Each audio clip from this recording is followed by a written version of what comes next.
Hello everyone. अच्छा, अगर आप नीट के लिए प्रिपेयर कर रहे हो 2021 2022 के लिए, तो आप बस 30 सेकेंड यहाँ पे रुको, उसके बाद आप चले जाना। ठीक है, देखो, आप जब भी यूट्यूब पे कोई वीडियो देखते हो या किसी भी प्लेटफॉर्म पे कोई वीडियो देखते हो, अगर टीचर लाइव है या फिर रिकॉर्डेड लेक्चर है, तो आपके दिमाग में जो मेजर क्वेश्चंस आते हैं ना, उस पर मैं थोड़ा सा बात कर रहा हूँ। पहला कि सर सबसे इंपॉर्टेंट बुक्स कौन सी है, किस बुक को करना चाहिए, डीसी पांडे पढ़ना चाहिए, एचसीबी पढ़ना चाहिए, सिंगेज पढ़ना चाहिए, IR इरोडो पढ़ना चाहिए, उसके बाद गैलेक्सी पढ़ना चाहिए, मतलब बहुत सारे एक्सट्रैक्ट पढ़ना चाहिए, कौन सा पढ़ना चाहिए, या रेस्निक हॉलिडे पढ़ना चाहिए। ठीक है, तो टीचर आपको चलो एक कोई बुक का नाम बता देता है, या फिर उसके बाद आपके दिमाग में आता है सर कोटा का जो ओरिजिनल स्टडी मटेरियल होता है ना, वो कितना यूजफुल है, वो कहाँ मिलेगा, सर ओरिजिनल है कि नहीं, डुप्लीकेट तो नहीं है। कई बार बच्चे ने मेरे नोट्स को भी बोल दिया, एक दो बच्चे कि सर ये ओरिजिनल है ना, तो मैंने कहा हाँ भैया बिल्कुल ओरिजिनल है। ठीक है, पहला सवाल ये। दूसरा ये कि सर कौन सा चैप्टर बहुत इंपॉर्टेंट है, किस चैप्टर को करने से मैं एक रात में ही इंजीनियर बन जाऊंगा, किस चैप्टर करने से मेरा जेई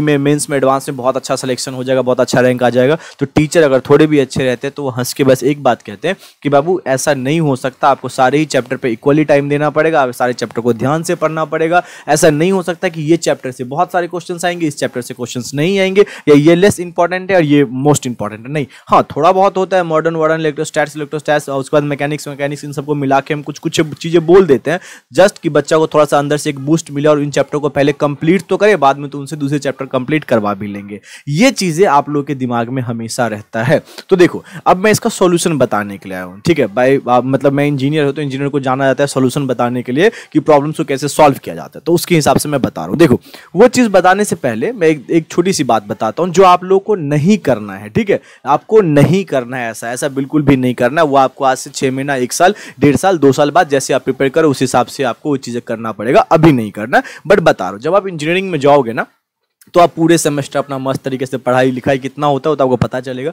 सब चीज़ करोगे। जब एग्जाम से 2-4 रात पहले ना आप क्या करोगे, एक सिलेबस लेके बैठोगे, चाहे वो मोबाइल में रहेगा, PDF फॉर्मेट में, या हार्ड कॉपी कई बच्चे निकलवा लेते हैं, और कई जगह कॉलेज में मिलता भी है, मुझे भी मिलता था हर एग्जाम से कुछ दिन पहले, सॉरी सेमेस्टर के स्टार्टिंग में ही मिल जाता है। ठीक है, तो हम वो लेके बैठते हैं इस तरीके से, मान लेते हैं ये पेपर है, इस तरीके से पेपर लेके बैठेंगे, और यहाँ पे जो है ना, यहाँ पे हम लोग अपना देखते हैं कि चलो ये टॉपिक मैंने पढ़ लिया, इसको टिक करेंगे, इसको करेंगे, इस तरीके से जो है हम लोग सारे टॉपिक्स को क्या करते हैं ना, टॉपिक्स को अंडरलाइन करते जाते हैं, और बाद में मॉर्निंग होते होते या फिर 1 से 2 दिन के अंदर, मैक्सिमम 1 से 2 दिन बोल दिया मैंने, तो हमारा सिलेबस कंप्लीट हो जाता है, हम एग्जाम दे के आ जाते हैं, हमारा अच्छा मार्क्स भी आता है और इंजीनियर बन भी जाते हैं। ठीक है, इतना ईजी नहीं है जितना मैंने ईजी बोल दिया है, तो कोई गलत वे में इसको मत लेना, पागलों की तरह कमेंट कोई नहीं करेगा, पहले बात को समझने की कोशिश करेगा। ठीक है, अब यहाँ पे क्या होता है, जब आप जेई के लिए प्रिपेयर करते हो तो सिलेबस की तरफ हम बहुत ज्यादा ओरिएंटेटेड नहीं होते, हम ना फेस वैल्यू पे चले जाते हैं, हम टीचर की बात मानते हैं कि चलो अब मानना भी चाहिए, ऑब्वियस सी बात है, मैं भी मानता हूँ कि टीचर ने ये बोल दिया यही करना है, टीचर ने ये बुक रिकमेंड कर दिया यही करना, और करना भी चाहिए। मैं ध्यान से सुनो, मैं कह रहा हूं बिल्कुल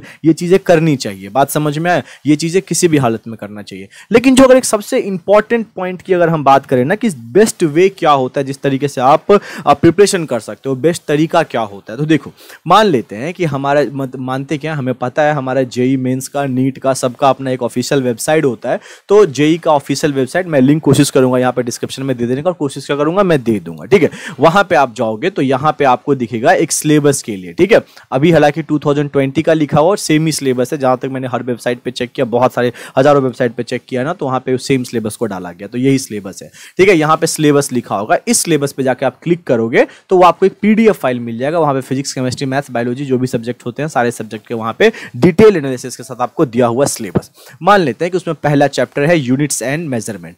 अब कई जगह होता है कि यूनिट्स एंड मेजरमेंट को 3 लेक्चर में करवा देते हैं, कोई टीचर 2 लेक्चर में करवा देता है, कोई टीचर 5-6 लेक्चर भी ले सकता है, कोई 7 लेक्चर भी ले सकता है, कोई 10 लेक्चर भी ले सकता है। ठीक है, डिपेंड करता है, नीट में थोड़ा सा ज्यादा इसकी तरफ जाते हैं, जेई में थोड़ा सा कम इसकी तरफ जाते हैं, यूनिट्स एंड डायमेंशन की तरफ। बात समझ में आया, हर टीचर का अलग अलग मटेरियल होता है, हर बुक में अलग अलग चीजें होती है, ओवरऑल चीजें सेम ही रहती हैं, बात समझ रहे हो, बट तरीका अलग होता है प्रेजेंट करने का।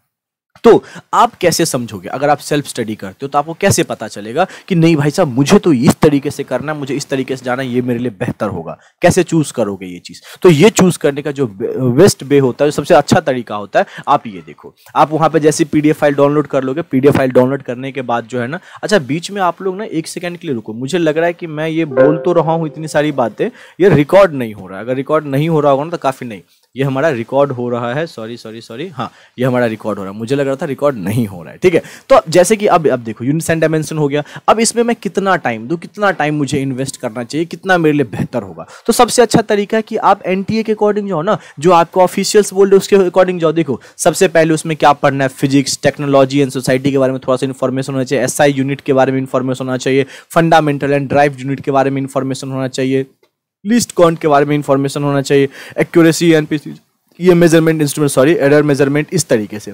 मतलब जो क्वेश्चंस आएंगे ना वो इसमें से ही आएगा, 99.99% जो है ना कि इसी में से क्वेश्चन आएगा, इससे बाहर किसी टॉपिक से क्वेश्चंस नहीं आ सकता है। ये तो एक छोटे से चैप्टर की बात करी हमने, यूनिट्स एंड डायमेंशन की। अगर हम ऐसे बड़े से चैप्टर पे आते हैं, काइनेमेटिक्स पे आ जाते हैं, तो देखो कितने बेहतर तरीके से लिखा है कि भैया फ्रेम ऑफ रेफरेंस पे आपको ध्यान देना है, मोशन इन स्ट्रेट लाइन पे आपको ध्यान देना है, पोजीशन टाइम ग्राफ पे, speed and velocity, uniform and non uniform motion, average speed and instantaneous velocity, uniform accelerated motion, velocity time graph, इन सब चीजों को आपको पढ़ना है। वेक्टर में आपको addition, subtraction, zero vector, scalar vector, unit vector, resolution of vector, relative velocity, motion in plane, projectile, uniform circular motion. देखो प्रोजेक्टाइल एक तरीके से क्या हो जाता है, एक हमारा पूरा का पूरा क्या रहता है, जो हम कहते हैं अगर किसी कोचिंग इंस्टीट्यूट की बात करते हो या फिर किसी बुक की बात करते हो, एक हमारे ये मॉड्यूल होता है पूरा का पूरा, यहाँ पे बस इतना सा प्रोजेक्टाइल मोशन दिया गया है। तो इसीलिए मैंने कहा जैसे इंजीनियरिंग में क्या आता है ना कि पढ़ा लेके बैठा हम लोग और उसको हम लोग बस अंडरलाइन कर करके उतना पढ़ लेते और बात खत्म कर देते हो, वैसे नहीं करना है। बट इसको आप एक मेजर रेफरेंस की तरह यूज कर सकते हो। जब भी आप कंफ्यूज हो गए तो आपको किसी 1000 वीडियो की तरफ नहीं जाना है, किसी टीचर के रिप्लाई का वेट नहीं करना है, किसी को मैसेज नहीं करना है, किसी को डिस्टर्ब नहीं करना है, खुद अपना टाइम बर्बाद नहीं करना है। आपको एक बार इस पेपर को खोल के देख लेना है कि भैया ये चीज मुझे पढ़ना है कि नहीं, ये चीज मेरे सिलेबस में है कि नहीं। बात समझ में आया? मैं फिर से कह रहा हूँ एज ए इंजीनियरिंग स्टूडेंट आपको इनिशियली सिलेबस को उस तरीके से यूज नहीं करना है, बिकॉज देखो प्रोजेक्टाइल मोशन यहाँ पे इतना सा है, लेकिन जब प्रोजेक्टाइल मोशन टीचर पढ़ाते हैं तो मिनिमम 5 to 10 लेक्चर्स के आसपास जाता है। 5 to 10 लेक्चर्स हमारे टीचर्स लेते हैं। अब सोचो एक वर्ड को बस एक यहाँ से लेके यहाँ तक को पढ़ाने में 5 से 10 लेक्चर लिया जा रहा है। मतलब टीचर ने अपने तरफ से कुछ चीजें ऐड किया है। इसमें कितनी पॉसिबिलिटी है, इंक्लाइंडेड हो गया, नॉर्मल हो गया, हॉरिजॉन्टल हो गया, टावर वाला हो गया, टावर से हॉरिजॉन्टल, टावर से आपके वो हो गया क्या कहते हैं अलग अलग तरीके से। तो बहुत सारी पॉसिबिलिटी होती है, तो इसीलिए आपको ज्यादा दिमाग नहीं लगाना है, but as a reference you can use it. बात समझ में आया? उसके बाद लॉज ऑफ मोशन की तरफ जाओ, देखो यहाँ भी सिलेबस पूरा का पूरा दिया हुआ है।